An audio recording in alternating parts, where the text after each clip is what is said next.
wanted to give you a bit of an understanding, and I know Brad gave you an overview at the beginning, but a bit of an understanding of some of the data that we've seen for M&A transactions sort of during the COVID period and pre-COVID. And so the data that we've got here is from Capital IQ, and whilst we know it's not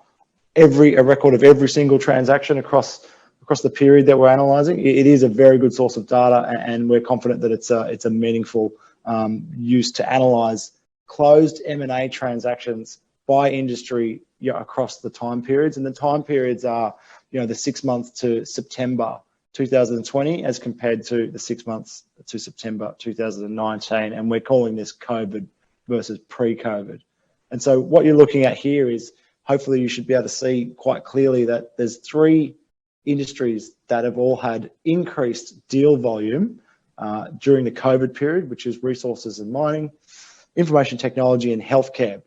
and all the other sectors are down, and some quite significantly, as you can see, or as might be expected from, say, like a hospitality and leisure. And so typically what's happening in these sectors is there's still business owners that were looking to sell their business, but if you're in an industry where the individual companies have been quite severely impacted by COVID,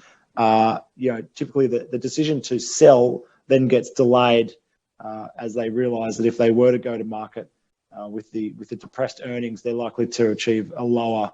a lesser amount than it had they just waited until earnings recovered. And so that's what we're seeing in a lot of industries, but certainly not healthcare, which is a good space to be currently.